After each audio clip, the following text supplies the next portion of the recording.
Good morning, student of class 8. We already started a chapter 5 coal and petroleum.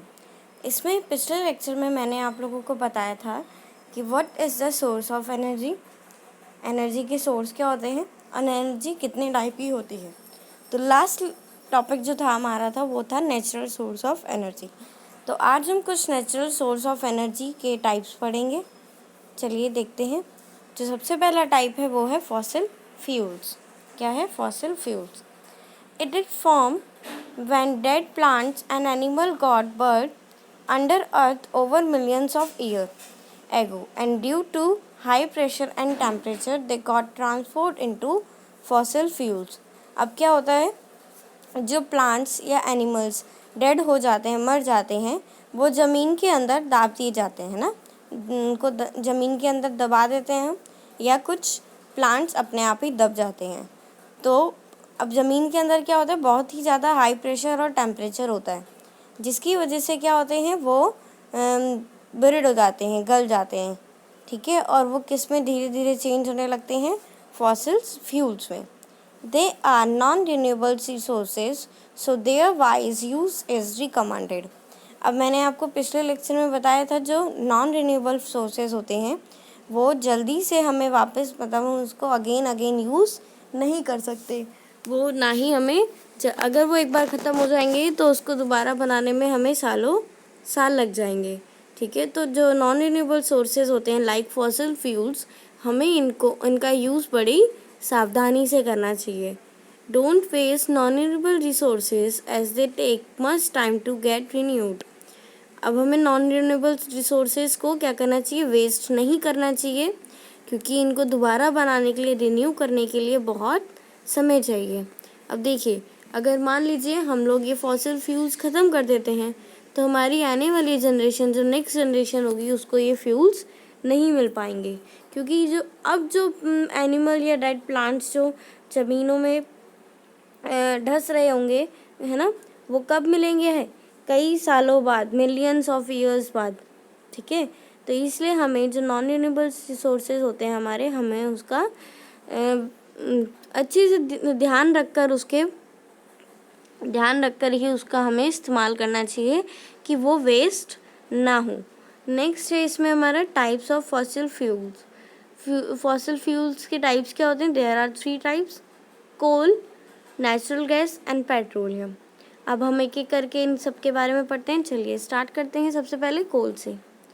तो कोल यानी कोयला, आपने देखा भी होगा कुछ इस तरीके से कोल दिखाई देता है, पिक्चर में दिख रहा है आपको। अब पढ़ते हैं, ये होता है हमारा petroleum and this is natural gas.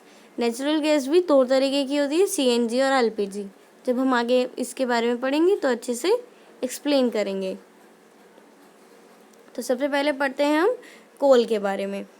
It is sedimentary rock that Burns, it mainly contain carbon, hydrogen and oxygen. भी क्या है, ये एक तरह से सेडिमेंट्री रॉक्स है जो क्या होते हैं, बर्न होते हैं, जलते हैं, और इनमें क्या होते हैं, कार्बन, हाइड्रोजन, ऑक्सीजन। मतलब सब कोल में सबसे ज़्यादा मात्रा किसकी होती है? कार्बन की होती है, हाइड्रोजन की होती है और ऑक्सीजन की होती है। And it also has some quantity of nitrogen and sulphur, और इसमें थोड़ी बहुत क्वांटिटी नाइट्रोजन और सल्फर की भी होती है। ठीक है, यानी हमें कार्बन में कोल में क्या क्या पाया जाता है? कार्बन, हाइड्रोजन और ऑक्सीजन, जो कि ज़्यादा मात्रा में होता है, और सल्फर, नाइट्रोजन कम मात्रा में होता है। नेक्स्ट इसमें दे रखा है डिफरेंट टाइप्स ऑफ कोल्स। अब कोल क्या होते हैं? डिफरेंट टाइप्स के होते हैं। जैसे पहला दे रखा है पीट, लिग्नाइट, सेकेंड है लिग्नाइट, थर्ड है बिटुमिनियस एंड फोर्थ इज एंथ्रासाइट। अब देखिए, ये जो डिफरेंस किया गया है कोल में, वो किसके बेसिस पे किया गया है? नंबर ऑफ कार्बन पे। ठीक है, कार्बन की परसेंट में। तो पीट में 60% कार्बन पाया जाता है, और लिग्नाइट में 70% कार्बन पाया जाता है, बिटुमिनियस में 80% कार्बन पाया जाता है, और एंथ्रासाइट में 90% कार्बन पाया जाता है। अब जो कार्बन है, ये कार्बन की जो क्वांटिटी है, ये हम कहें कार्बन की परसेंटेज किस पे डिपेंड होती है, कि जितना ज़्यादा कार्बन होगा उतना वो एक अच्छा कोल होगा, उतना अच्छा वो फ्यूल माना जाएगा। तो सबसे अच्छा फ्यूल कौन सा होता है, कोल कौन सा होता है हमारा? एंथ्रासाइट। पर एंथ्रेसाइट बहुत ही एक्सपेंसिव होता है, इसलिए हम एंथ्रेसाइट ना यूज़ कर कर क्या यूज़ करते हैं, बिटमेनियस, क्योंकि इसके बाद सबसे ज़्यादा कार्बन की मात्रा किस में है, बिटमेनियस में। ठीक है, तो ये था हमारा टाइप्स ऑफ कोल। नेक्स्ट देखते हैं। देखिए ये दे रखी है पिक्चर, ये पीट है, लिग्नाइट है, ये रहा लिग्नाइट, ये बिटमेनियस, ये एंथ्रेसाइट। ठीक है, ये हमारे टाइप्स ऑफ कोल्स। अब नेक्स्ट इसमें दे रखा है डिस्ट्रक्टिव डिस्टिलेशन। पहले हम इसको पढ़ते हैं, फिर हम आपको बताएंगे कि डिस्ट्रक्टिव डिस्टिलेशन क्या होता है। It is a process when any substance is heated in absence of air. ठीक है, डिस्ट्रक्टिव डिस्टिलेशन में क्या होता है कि किसी भी सब्सटेंस को हीट करना, गर्म करना अब्सेंस ऑफ एयर में, बिना एयर की मौजूदगी में, तो ऐसा प्रोसेस क्या कहलाता है, destructive distillation. Product obtain on destructive distillation. अब जो डिस्ट्रक्टिव हम डिस्टिलेशन कर रहे हैं उससे हमें कौन कौन से प्रोडक्ट मिलते हैं, पहले हम ये पढ़ लेते हैं, फिर आपको मैं समझाऊंगी कि डिस्ट्रक्टिव डिस्टिलेशन कैसे होता है, ये क्या होता है। तो फर्स्ट कोक मिलता है हमें, अमोनिका लिक्विड मिलता है, कोल तार मिलता है और कोल गैस मिलती है। किससे, डिस्ट्रक्टिव डिस्टिलेशन से। ठीक है, और ये सारे ही प्रोडक्ट हमारे लिए बहुत यूज़फुल होते हैं। आगे बढ़ते हैं। देखिए ये आपको पिक्चर दिखाई दे रहा है, ये पिक्चर होता है डिस्ट्रक्टिव डिस्टिलेशन का। अब ये जो आपको ये वाली ट्यूब दिखाई दे रही है, इस ट्यूब में डालते हैं हम पाउडर्ड कोल। ठीक है, और इसको बर्नर से जलाते हैं। ये ट्यूब वैक्यूम ट्यूब होती है। वैक्यूम ट्यूब मतलब हम इसमें इससे एयर, जितनी भी एयर होती है वो सब हम बाहर निकाल लेते हैं। ठीक है, अब क्या होता है कि ये इस पाइप के थ्रू यहाँ जाती है और यहाँ पे होता है हमारा अमोनियम का सॉल्यूशन। अमोनियम का सॉल्यूशन यानी अमोनियम प्लस वाटर। ठीक है, जिसको हम अमोनिका लिक्विड बोलते हैं, वो बनता है यहाँ से। ठीक है, और वो फिर क्या होता है, और यहाँ पे एक चीज़ और बनती है, वो होती है कोल तार। ये जो नीचे ब्लैक ब्लैक आपको दिखाई दे रहा है, इसमें कोल तार बनती है। ठीक, और ये गैस यहाँ से कोल गैस, जब ये बॉईल होता है तो यहाँ से कोल गैस बाहर निकलती है। तो ये होता है हमारा डिस्ट्रक्टिव डिस्टिलेशन।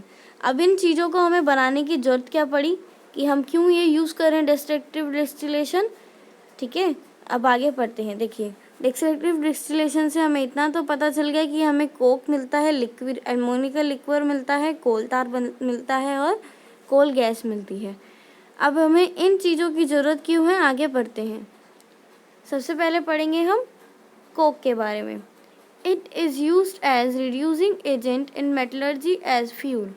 ये क्या होता है, कोक रिड्यूसिंग एजेंट की तरह काम किया जाता है। कहाँ पे, मेटलर्जी में। मेटलर्जी एक ऐसा प्रोसेस है, मैंने आपको समझाया भी था पिछले चैप्टर में।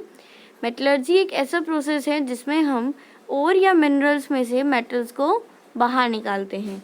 ठीक है, मेटल को उनके प्योर फॉर्म में कन्वर्ट करने के फॉर्म को कहते हैं मेटलर्जी। अब रिड्यूसिंग एजेंट क्या होता है, रिड्यूसिंग एजेंट बच्चों आसान भाषा में कहें कि दो substances are reducing agent which remove oxygen from another substance.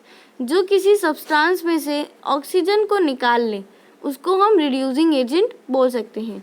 जैसे इसमें आपको एग्जांपल दिया हुआ है, यहाँ पे हमारे पास जिंक ऑक्साइड है, हमने कोक के साथ रिएक्शन कराई। कोक का सिंबल होता है C, कैपिटल C।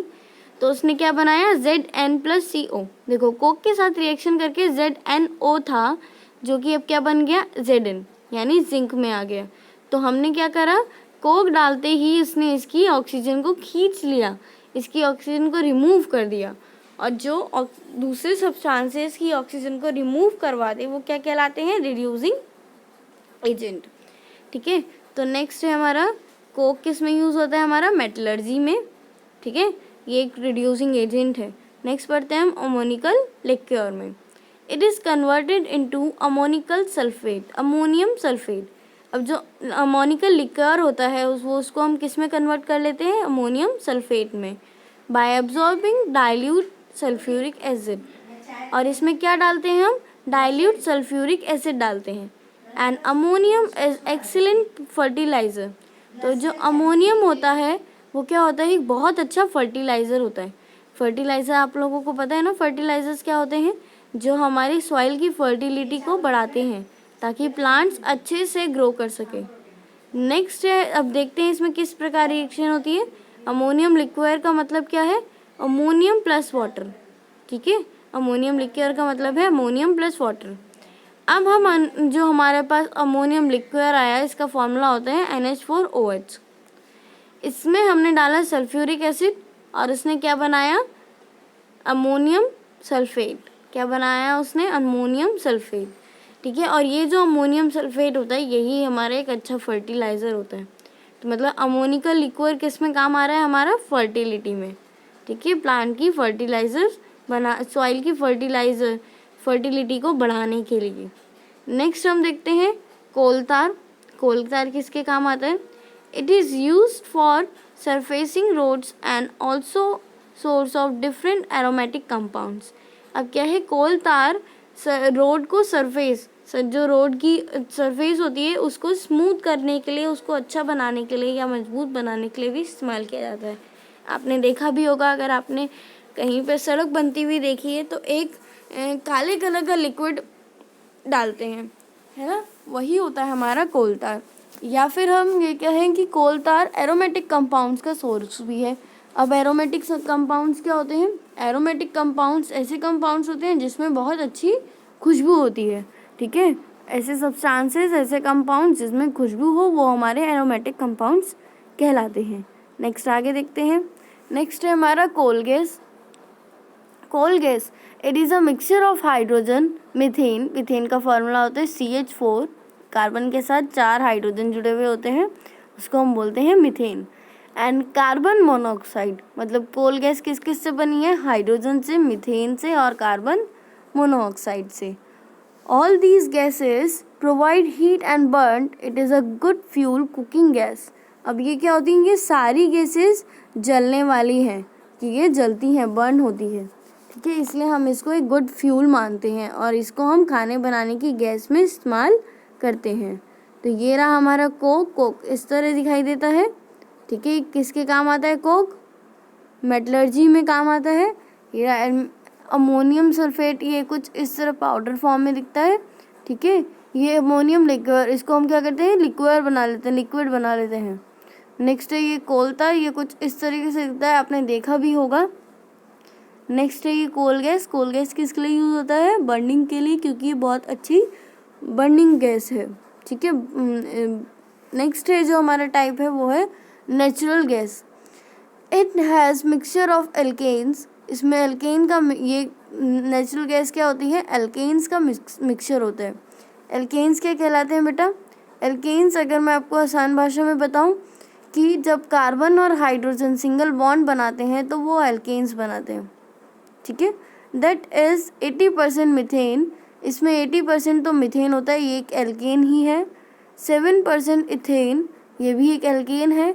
और 6% इसमें प्रोपेन एंड 4% ब्यूटेन होता है। ठीक है, it occurs deep in earth crust with petroleum deposits. ये कहाँ पाई जाती है, ये पेट्रोलियम डिपॉजिट्स के साथ ही पाई जाती है।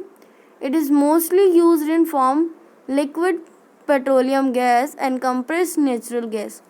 और नेचुरल गैस को हम किस फॉर्म में यूज़ करते हैं, LPG एंड CNG। LPG को हम अपने घर में सिलेंडर के तौर पे यूज़ करते हैं, आपने देखा है ना, जिससे हम खाना बनाते हैं, ये रहा LPG सिलेंडर।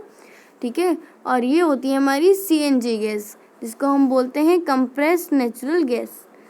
ठीक है, ये किस में यूज़ होती है, ये इंडस्ट्रीज़ में, कंप्रेस्ड नेचुरल गैस इंडस्ट्रीज़ में और व्हीकल्स वगैरह में यूज़ होती है। पहले के टाइम में गैस वाली वो आती थी, ऑटोज़ आती थी और गाड़ियाँ आती थी, उसमें यही गैस भरी जाती थी उनके सिलेंडर्स में, CNG। ठीक है, तो ये था हमारा नेचुरल गैस। नेक्स्ट हम पढ़ते हैं petroleum. Petroleum is form from organism living in seas. अब पेट्रोलियम क्या होते हैं, किससे बनते हैं, ऐसे ऑर्गेनिज्म पे जो कहाँ रहते हैं, सी में रहते हैं, समुद्र में रहते हैं। As this organism died their bodies get settle at bottom of sea and got covered with layer of sand and clay. अब क्या होता है, जब वो ऑर्गेनिज्म मर जाते हैं तो उनकी बॉडी पानी समुद्र में नीचे दब जाती है, ठीक है, और उसके ऊपर क्या आ जाती है, sand and clays. Over millions of years they remain embedded, and due to high temperature and pressure they got transformed into petroleum and natural gas. अब क्या होता है, कई सालों तक वो वहीं पे दबे रहते हैं, और दबने के कारण वहाँ पे क्या होता है, हाई टेम्परेचर और प्रेशर होता है, और वो किस में ट्रांसफॉर्म हो जाते हैं, पेट्रोलियम एंड नेचुरल गैस में. और पेट्रोल किस तरीके से होता है, it is dark oily liquid. ये एक डार्क ऑयली लिक्विड होता है, डार्क कलर, एकदम ब्लैक से कलर का होता है, और एकदम ऑयली सा होता है, जैसे ग्रीस होती है उस तरीके से लिक्विड होता है ये. Having unpleasant order. इसकी जो स्मेल होती है वो बहुत ही अनप्लीजेंट होती है, मतलब ऐसी स्मेल होती है जो इंसान एक बार सुन ले तो फिर भूलेगा नहीं. यानी कि हम ये कह सकते हैं कि पेट्रोल को हम उसकी स्मेल से भी आइडेंटिफाई कर सकते हैं. आपने देखा भी होगा कि पेट्रोल की स्मेल कैसी होती है, पर वो स्मेल बाद में ऐड की जाती है ना. पर जो हम डार्क ऑयल जो उसमें से सी की डेप्थ में से हम निकालते हैं, वो उसकी स्मेल थोड़ी अलग होती है, और वो बहुत ही अनप्लेजेंट होती है, जैसे बदबूदार, क्योंकि वो किससे बनी है, वो डेड ऑर्गेनिज्म से बनी है, ठीक है. तो ये हमारा पेट्रोल, आपने देखा होगा पेट्रोल किस में यूज़ होता है, व्हीकल्स वगैरह में यूज़ होता है ना. ये होते हैं कुछ इस तरीके से, ऐसे देखो क्या होता है, यहाँ पे एनिमल्स हैं वो डेड हो जाते हैं, तो कहाँ आ जाते हैं, सी की डेप्थ में. अब सी की डेप्थ में क्या होता है, सेडिमेंट्री रॉक्स होते हैं, ठीक है, वो उनकी गर्मी की वजह से क्या होते हैं, बेरिड हो जाते हैं, गलने लग जाते हैं, और धीरे धीरे वो ऑयल और ग्रीस में चेंज हो जाते हैं. तो ये था हमारा आज का पार्ट 2, जिसमें हमने पढ़ा टाइप्स ऑफ फॉसिल फ्यूल्स, ठीक है, जो एक नेचुरल रिसोर्सेज का टाइप है. और ये सारे रिसोर्सेज जो हमने पढ़े वो सारे ही रिन्यूएबल है, ठीक है. मतलब अगर हम इनको वेस्टेज करते हैं तो हमारी आने वाली जनरेशन इन फ्यूल्स के इस्तेमाल नहीं कर सकेगी. तो चाहे सोर्सेज रिन्यूएबल हो या रिन्यूएबल हो, हमें सभी सोर्सेज की क्या करनी चाहिए, वेस्टेज नहीं करनी चाहिए, उनको बचा कर रखना चाहिए.